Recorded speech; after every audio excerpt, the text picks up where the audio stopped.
O repórter Matheus Avelos conta agora o lado bom e o lado ruim da propaganda política. Incomoda porque, primeiro, não tem onde passar. Segundo, poluição visual. Belo Horizonte já é feia. Coloca isso, fica mais feio ainda. Cartaz fica feio, tudo isso fica feio. Bilhetinho, santinho para tudo fica feio. De certa forma incomoda, mas é um período eleitoral, então a gente tem que respeitar aí, tem o período democrático, né, pra gente ver quem que vai votar. Então, assim, apesar de incomodar, eu acho que está no direito deles aí de fazer. Principalmente aqueles cartazes, principalmente pela poluição visual, né? E além disso, tem aqueles cavaletes também, que eles colocam nos canteiros centrais, que muitas vezes atrapalha, né, o pedestre. Por onde se anda na cidade, lá estão elas. As propagandas eleitorais estampadas de diversas formas não passam despercebidas, nem mesmo no meio da multidão.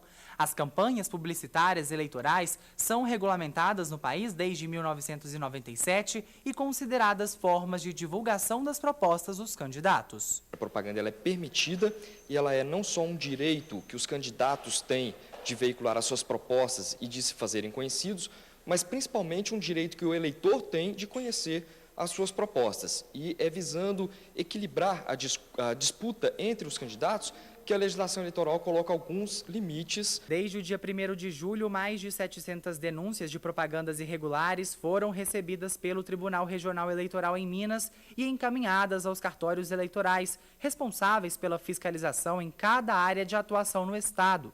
Mas as regras são claras e devem ser seguidas à risca pelos candidatos. Hoje em dia, não é mais permitido que o candidato ou partido pague ao eleitor para veicular aquele tipo de propaganda no muro dele, né? Antes de 2006, isso era permitido, hoje não mais. E, além disso, essas placas e cartazes elas devem ser feitas espontânea e gratuitamente, mas respeitando o limite máximo de 4 metros quadrados.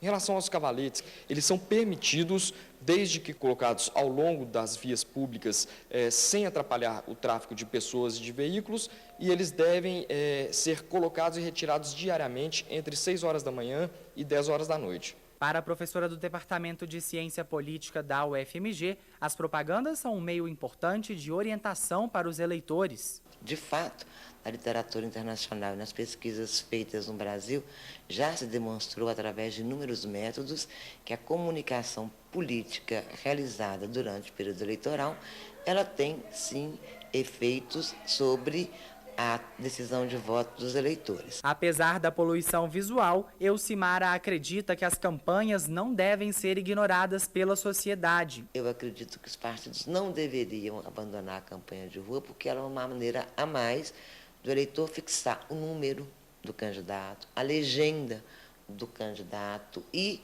o rosto do candidato, sobretudo nos cargos proporcionais, porque a urna eletrônica apresenta a face do candidato. E no tempo da televisão, como ele é muito curto, não há muita possibilidade de fixação do rosto. Então, o papel ainda é fundamental. A propaganda pode até ser bonita, mas o histórico do candidato é o que deve decidir o voto. Teve uma vez que eu não sabia para qual deputado ia votar, aí eu peguei na rua e falei assim, será que esse daqui presta?